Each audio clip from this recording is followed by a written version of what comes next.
okay, in a way that we work out some of this value, and then you just have to be very patient when you try to work out some of the value that you need. Okay, so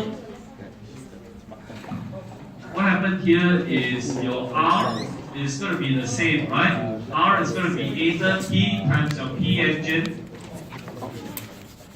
divided by G times your MM dot. Okay, I put it in this way so maybe it's easy. L over D natural log of your M start over your Mn. Okay, so these are the things that still pretty much we assume engine specific fuel consumption, propeller efficiency are the same at the lower speed, right? At the lower speed, the only thing changing would be the L to D ratio, right? Because if we assume that this is the constant value, okay, so only thing here is going to be L to D ratio is going to be changing, the mass ratio is going to be changing. Because why? Because you need to carry a little bit more fuel in order to achieve the same 1,800 kilometers. And of course, in our case here, if we were to go back, we do know that what is our minimum drag speed, right? Minimum drag speed is going to be equal to 2W divided by rho S. So this is going to be equal to K divided by CD naught 1/4, right? Because your KCL squared is going to be equal to CD naught. So this was the earlier condition. Okay, so now if we were to equate that to fly at lower speed as before, so initially we have what? Based on lift. Okay, based on lift, you have half rho VMD squared times S times your CL. CL is going to be equal to square root of CD naught divided by K. So now what we're doing is we're applying at the same condition. The rho is still going to be maintained the same, except that the speed is 10% lower. 10% lower, 0.9 VMD squared. S is still going to be the same, except that now I do not know what is the CL. So from this expression here, I can see that this will cancel out this. This will also cancel out this. S will cancel out. Okay. Alright, so what is a CL? CL is going to be equal to 1 divided by 0.9 multiplied by CD naught divided by K.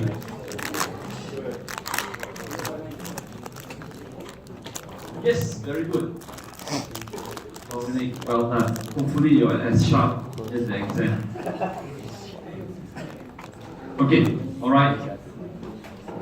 I'm serious, I'm not joking. Okay. Alright, so you have all this, and then of course you can work out what is your CD. Because if you know this is a CL, can you go back to calculate CD naught plus your KCL squared?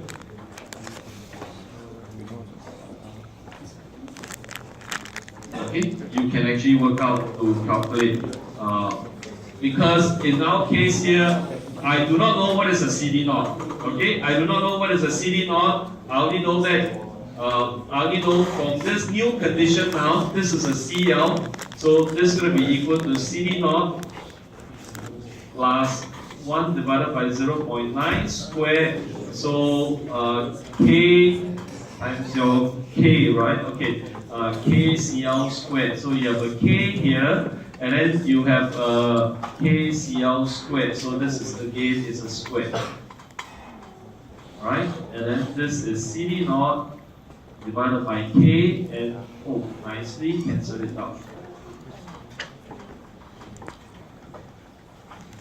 Okay, so in a way you have 1 plus 0.9 raised to the power of 4 times, so minus 4 times the CD naught. Okay, so now can you actually work out what is your CL CD? So CL over CD for this condition here, so this is basically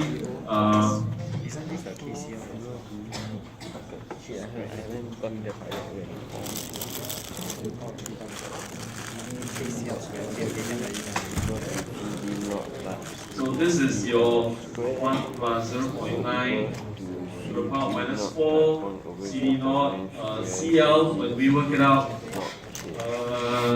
do we work out what is the CL value?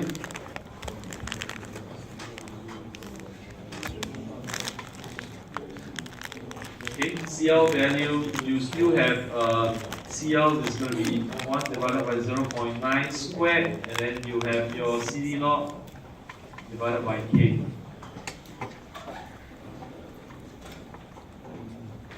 Okay, at the maximum range, what do we get? At the maximum range, minimum drag speed, CD naught is equal to KCL squared. So your CL divided by CD, CD is equal to 2 times your CD naught. Okay, CL is equal to square root of CD naught divided by K. So as a result, what we get here is 1 divided by 2 times your K times your CD naught.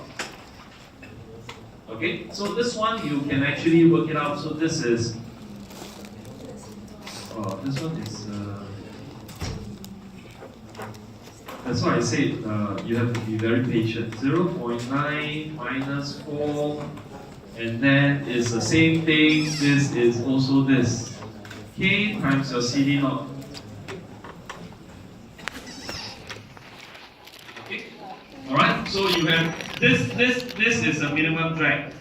This is the speed when you're applying the speed at minimum drag.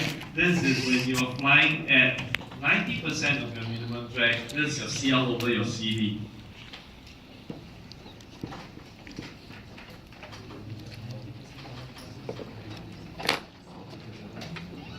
Okay, so with this, you can actually work it out. What will be your L over D? Because what happened here is you want to maintain this to be the same. Okay, this you want it to be maintained as the same. So what happened here is you can actually, so when we equate, alright, so if all these are the same, so what happened here is you have your L over D, minimum drag, times your natural log of MS over your ME. So this is also minimum drag. It's going to be equal to L over D at 0.9 minimum drag, and then times your natural log of MS, ME, 0.9 minimum drag. Okay, so from here you can actually try to work it out.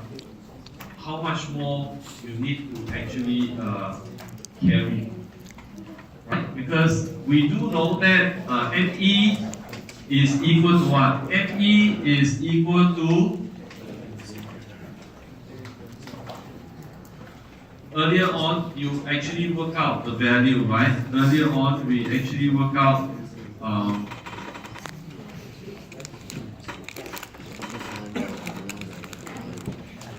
the starting mass, okay? The starting mass. Okay, we do know that the starting mass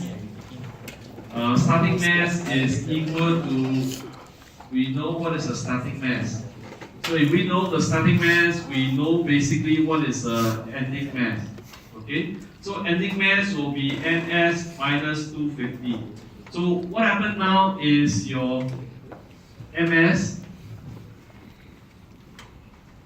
you want to calculate how much more fuel that you need to actually carry is going to be equal to your starting mass minus 250 plus the extra fuel.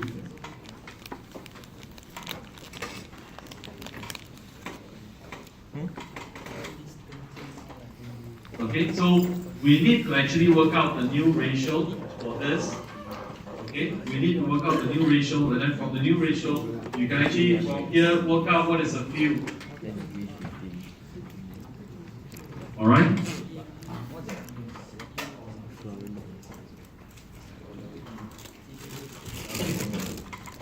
All right. So is challenging. I think important thing is you need to work through, right? Typically, question will be Yes. So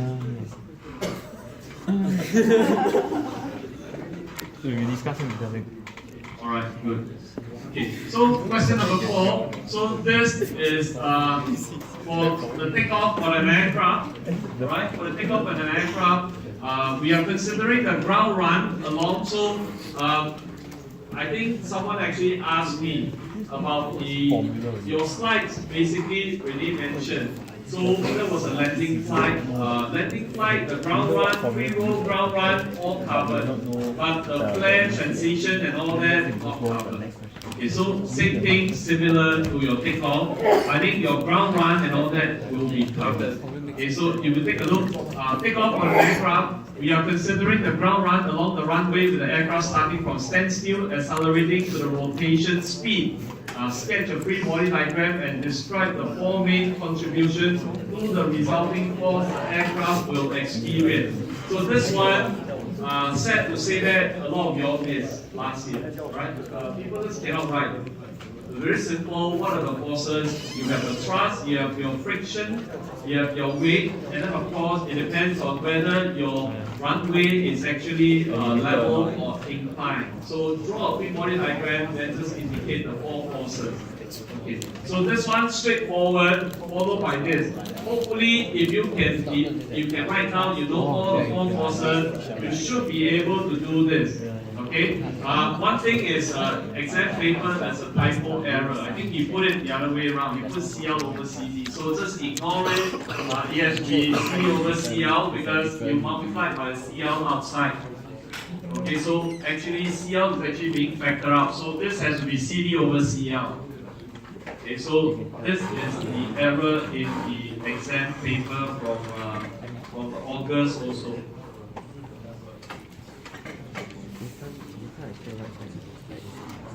Okay, so this is what I meant here. Question 4. So you actually see that he put it as CL and CL over CD. So this is supposed to be CD over CL. Okay, so I guess this portion of it we don't need to go through because this is basically lock, stock, barrel from your notes. So what you need to prepare yourself for landing, for takeoff is if you need to calculate all this, what are the 4 forces that are basically governing, right? Your resultant force or your resistant force that we are talking about. Okay, what are the 4? The resistant force, your drag, your thrust, right? Your drag, your thrust, your friction, and your gravity, right? Your thrust, your drag, friction, gravity. For takeoff or landing, basically these are the 4 governing forces that you have. From the first portion of it, so first portion of it, you see, we just write it down. You need your thrust, you need your drag, you need your gravity, and then your friction. So draw the free body diagram. Okay, so you need to draw the free body diagram because that's what they ask you. And then from there, you should be able to come down with this equation. Okay, resultant basically if it's takeoff, it's thrust minus your drag minus your friction, and then your gravity is getting for your gamma is level or gamma R is actually time. Okay, so this portion of it straightforward, and then they ask you from the resulting force derive an expression for the. So again, this is acceleration aircraft ensuring the distance required to accelerate from standstill to rotation velocity is given by this. Again, this is lock, stock, barrel from your nose. Alright, so important thing that let's take a look of the last part of it. Okay, so the last part of it, we now consider a jet airline taking off at a total mass of 250,000 kilograms and with a rotation velocity of 85 meters per second. Wing area is 350 meters squared. The 2 engines produce a combined thrust of 600 kilonewton in this takeoff. If the ground friction coefficient is 0.02, lift coefficient is 0.4, and the lift to drag ratio 10, determine the required runway length to reach the rotation, the speed, and so on.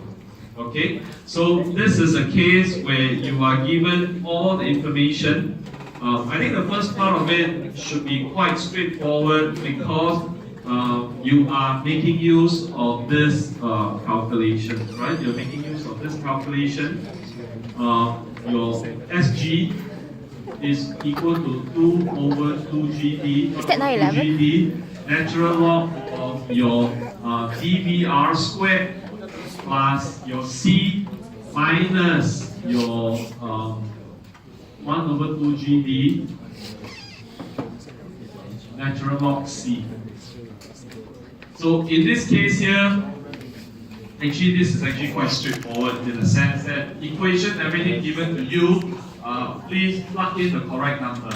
Okay, so again, if you ask me, if I make a mistake, all the values given to you, if you plug in the wrong number, sorry, you know, I don't know what to say, but you need to get the right answer. Okay, so this is actually quite straightforward. This problem, in this case, this year, for the receipt paper, is actually quite straightforward. For your exam, I have no idea how it's going to come out. Okay, so I hope for this calculation, you should not have much difficulty. But when you do any calculation, press your calculator, press it correctly. Okay, alright. Okay. The last part of it, I just wrote down the answer in a sense because that was what we went through also. If the aircraft would take off from an airport at an altitude significantly above sea level, like the example that we went through Mexico City, explain what would happen to the takeoff run length as compared to a takeoff from an airport at approximately sea level condition. What are the two key factors in this change? Okay, so we did discuss when you are taking off at a high altitude, so what happens is your air density actually decreases, right? So your runway basically increasing the runway altitude will basically reduce the ambient air density because at a high altitude your air density basically will actually be lower. And also, if you remember, one of the key things that we talk about, if you have a jet-propelled aircraft, your thrust is actually decreasing linearly, correlate to your ambient density. Your ambient density. Okay, so if we can actually achieve the same lift and drag coefficient, friction coefficient, so the main effect will be for jet-propelled aircraft, your thrust will be lower. Thrust to weight ratio will be lower. If the thrust to weight ratio is lower, your takeoff speed remains the same. You need a longer runway to accelerate. Okay, and then of course your rotation speed will typically need to increase because why? For the same way to account for the reduce in your air density also. Okay, and of course, as we discussed before, because at a high altitude, because of the lower in the air density, typically the factors going to be affecting will be your takeoff run will be longer. Okay. All right. So this is your question 4. Okay. So the one that is actually important thing is question 5.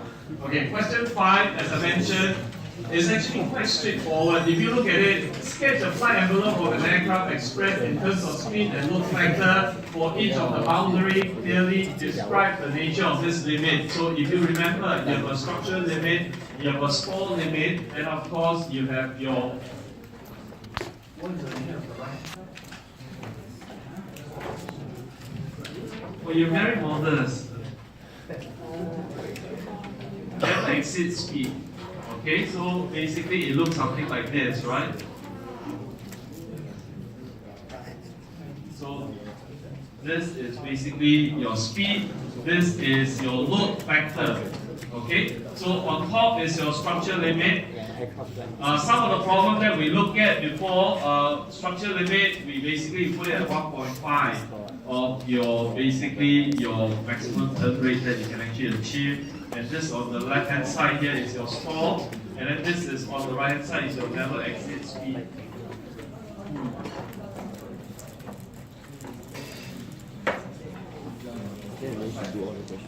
Okay. Alright, so one question here. If your aircraft is heavier, what will happen to this diagram?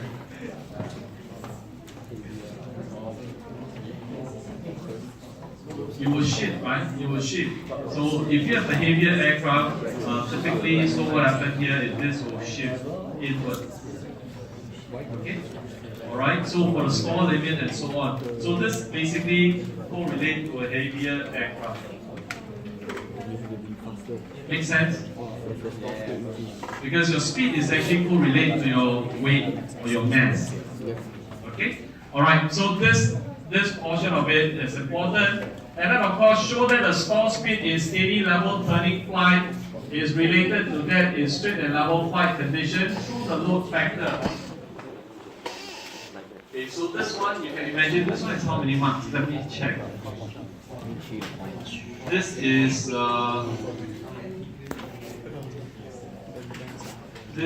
4 marks.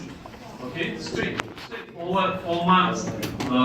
If you don't do it, I don't really know what to say, right? Because you have what? You have your L for turn is equal to N times the L for level. That's about it. Okay? So L for turn is going to be N equal to L for level and then 4 marks. So this is actually quite straightforward. So let's take a look of your part C. In a fully coordinated turn, steady level turning flight. So if you're level, you do a turning for an aircraft, the load and the bank angles are directly related. Okay? So we mentioned before, we actually derived the condition before. Right? We derived the condition before. We know that you can actually work out your vertical and horizontal balance. Right? You work out the vertical and the horizontal balance. The load and the bank angles are directly related. Derive an expression for the bank angles as function of the load factor. Use a diagram clearly to show the vertical as well as horizontal force balance for this flight state. So in a way, if you still remember, looking from the back, so this is basically what? This is basically your lift, right? So it depends on looking at the back. So this is basically your turning. So this is your weight. And what happened here is this is basically your virtual. So this is your bank angle. So this is your radius, third radius.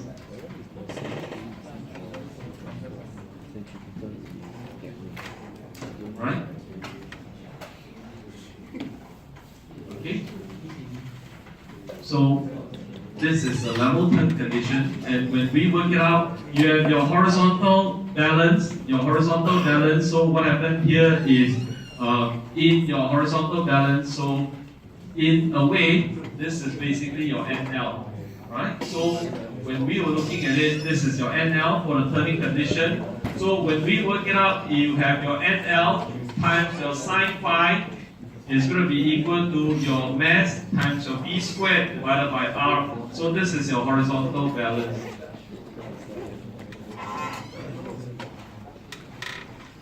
This was no touch roll. Who's talking about touch roll? Oh, you're very good at touch roll. What is the touch roll? What is the touch roll?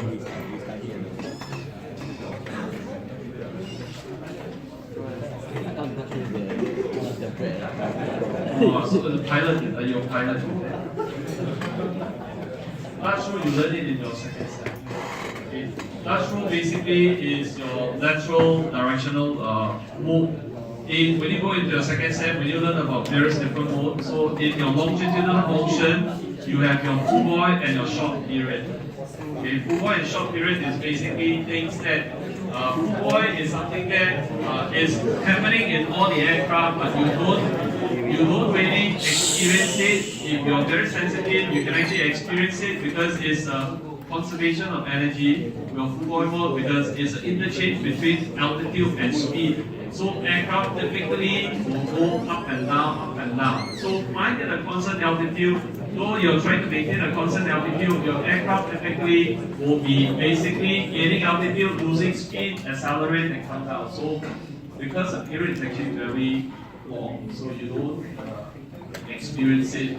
Pilot basically can maintain it. The other one is a short period. Short period is basically it's a more abrupt, right? Full void is a long period, so the period is actually very long. And of course, you go into your lateral direction, it's like your friend talking about you have your low mode, you have your yaw mode, and then you also have your Dutch roll. Dutch roll is something like a figure skater, right? So it's a combination in the sense that difficult for you to visualize because it's a combination of rolling motion and your yawing motion. So if you look at it, why they call it a Dutch roll is something like someone figure skating. Right? So you're doing two motion at the same time. It's a combination of two motion. Okay? Alright, coming back. So this is your horizontal balance. Also you have your vertical balance. So your vertical balance, so what happened here is you have your N times your L times your cosine phi is equal to your weight.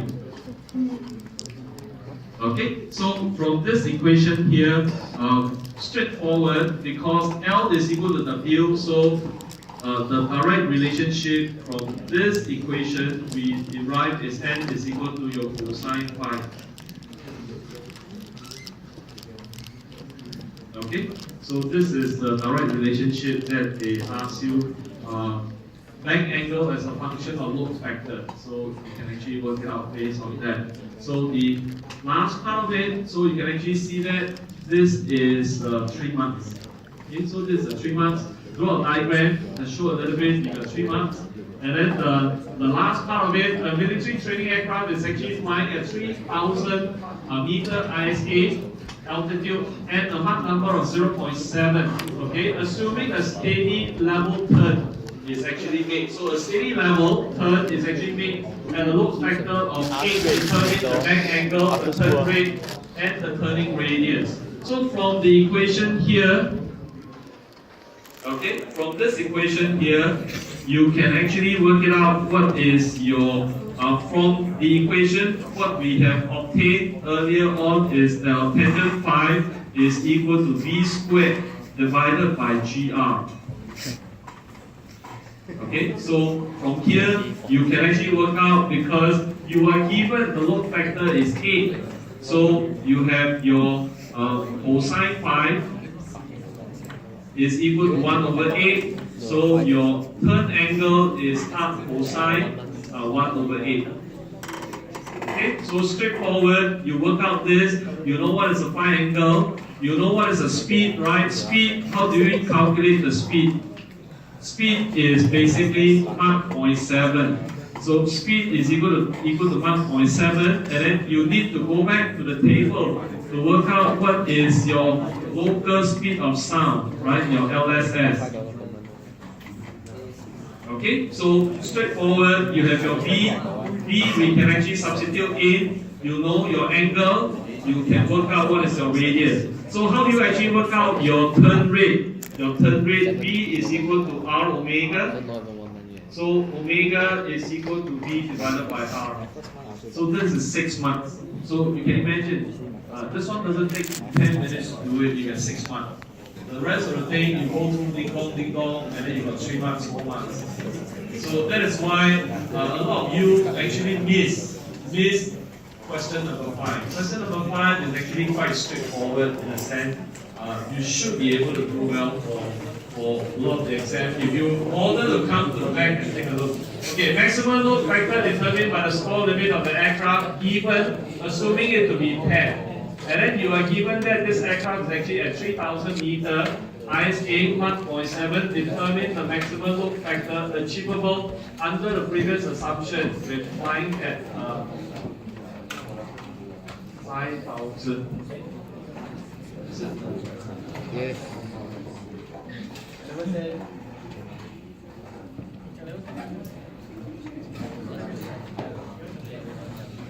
Okay, so now we're saying that at 3,000 ISA, you are achieving a structure limit of 10. That's a load factor structure limit of 10. And then what happened here is if you were, this is flying at 3,000 meter ISA. So what happened here is we are asked to determine the maximum load factor achievable under the previous assumption when we are flying at 5,000 ISA.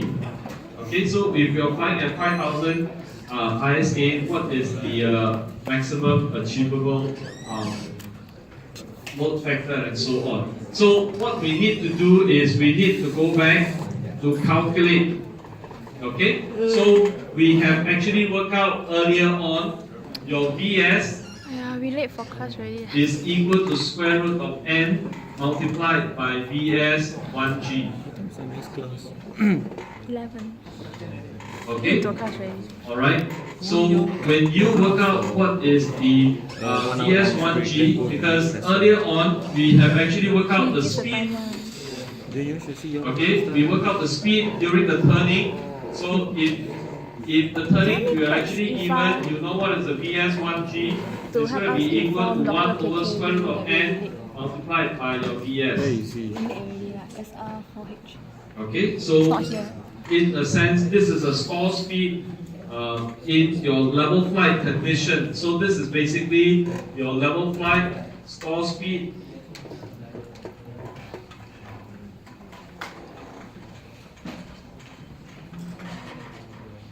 At 3,000 ISA, 3,000 meter.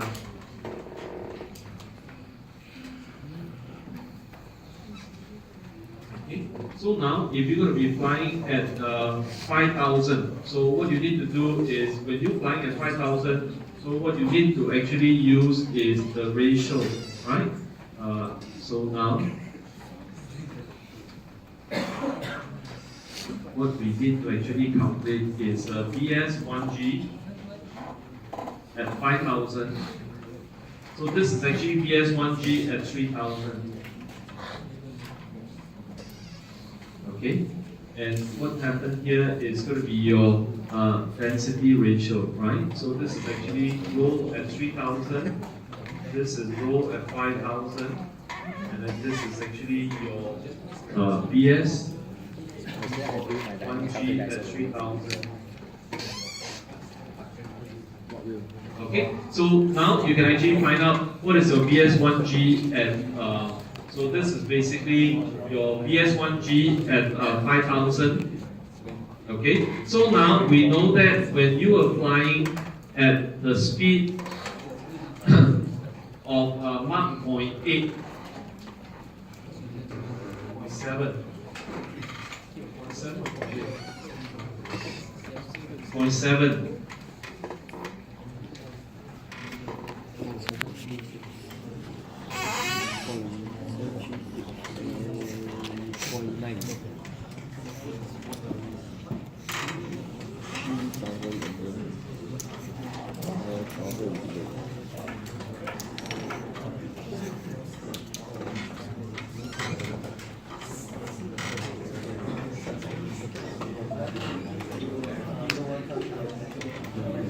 Okay, so alright, coming back. Okay, so we know that when we work out what is your Vs 1g at 5,000, and then we are given that the limiting load factor is actually 10. So what we need to actually work it out is, because we need to correlate, right? We need to correlate. So one way we can actually work it out is your Vs. Vs at 5,000. Okay, it's going to be equal to square root of n multiplied by your Vs 1g at 5,000, which we have already worked it out from here. Okay, so you have a square root of 10 multiplied by your Vs 1g at 5,000. You work out what is your stalling speed at 5,000 for the turning, and then from this turning you can actually work backward. Okay, you can actually work backward.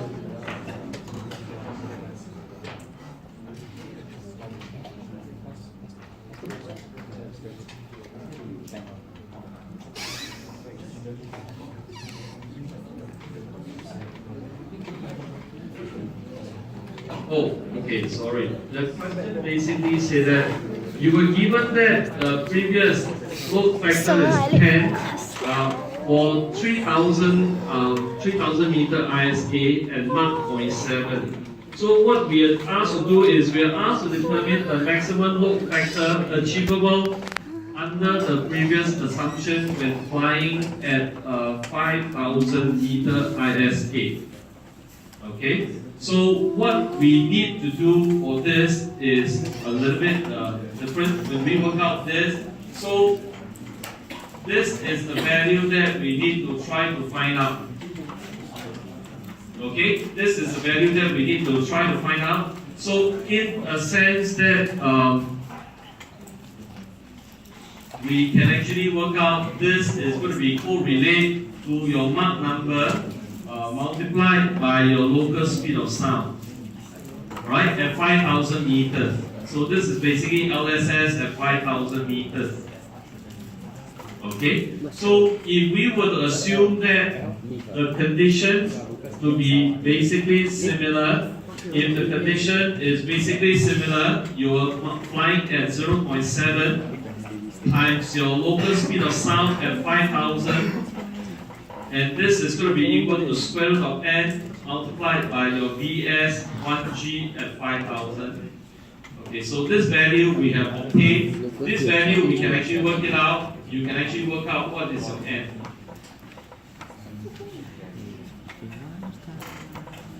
Okay, all right. So this is what they were saying. The maximum load factor determined by the stall limit. The stall limit of the aircraft, basically the left end, assuming engine power, aircraft structure, and pilot physiology are not limiting factor, is 10. All right. So this is the stall limit. What we drew just now on the left hand side is 10 for this aircraft at 3,000 meters. Okay, ISA and Mach equal to 0.7. Determine the maximum load factor achievable under the previous assumption when you're flying at 5,000 meter ISA. So what we actually have worked out is we work out what is your 1G level flight stalling speed at 5,000 meters. Then we work it out based on this, and we basically assume that if we were to fly at 0.7 Mach number at 5,000 meters, okay, so that should be basically, when we work it out, we take that to be your stalling speed at a turning. And if that is the case, we can actually work out what is the load factor. And from this expression here, we can actually work out the load factor, and that is 4 months. Okay? Alright, so I guess this is your 5 questions in your receipt, this August paper. So this basically is an August paper. So pretty much this will be what you need. Alright, so you can actually see that the question basically evenly spread out. There isn't any particular question that only covers. So it's not question per topic or topics per question. It's basically a mixture of everything. Okay, but you do see some similarity. Question number 5 typically correlate to your turning flight. Question number 4, either takeoff or landing. 1, 2, 3 will be a mixture of your minimum drag, maximum range, and so on. Okay, all right. I just wanted to. Someone actually asked me this. I thought for the benefit of everyone. So this is actually from the previous question. So in this question here, they were asking me why is actually 2 times R plus L. Okay, so the question basically saying that the pilot was actually asked to fly in a holding pattern. Holding pattern is something like a race course. So it's like a circuit. So you're flying at 1,000, 2,000, 3,000 meters. So this is I think in one of the 2015 paper. So this is basically your race course kind of circuit, and the question basically asks you to find out the length, not the total distance traveled, but the length between the straight run and then the width also. So that is why if you take a look of this semicircle like a race course, if this is the radius, so the width is basically 2 times the radius, right? The diameter here is basically 2 times the radius, and then you have one portion of it takes 60 seconds, 1 minute to fly. So that is why you have the length, say for example 1,000 meters is 113.36. You work out the speed for the straight level flight speed then multiply by 60 seconds, you work out this 6,806 meter for this portion of it, and then the width basically of the length and the holding pattern. So the width basically is 2 times your R. That is why for 1,000 meter you take 2 times your radius plus your straight level straight half portion of it. So that is what we meant. Okay, that's why I said you need to read the question, because another one of you I think asked about. I didn't bring it here. So one of the airplane question, your F104. Because the actual tutorial session for last week, right? Okay, so Which he that didn't know one about. is in It's one of scheduled the as slides steps, in okay. 11 to 1. Okay, very quickly, I'll just Sir, 你快点 keep 啦 everyone in. So, first, this one. Bye-bye. Your class. Okay, 2 minutes, 2 minutes. This one, I thought just get everyone, because everyone here, try to answer the questions. Okay, this problem. Okay, someone actually asked. Okay, so these are basically data. Okay, so these are basically data, that actual data. So in the question, we use 10,000 kilogram and 7,500 kilogram. Okay, so please note that the actual data given, but we are not actually referring to the actual data. We are using MI 10,000 kilogram, MF 7,005. So I hope that I explained this value, and then they ask, what is this value coming from? This value is coming from this engine. Again, obtained from the data. So you want to know how this is actually calculated, how do you get 87? But because the engine of the aircraft is PWJ79. This one, this is the that's one. why This is the one 87 that kilogram per kilonewton The 87. per hour. Okay? I think this is what It's not inside the slides. Right? I hope I answered your question.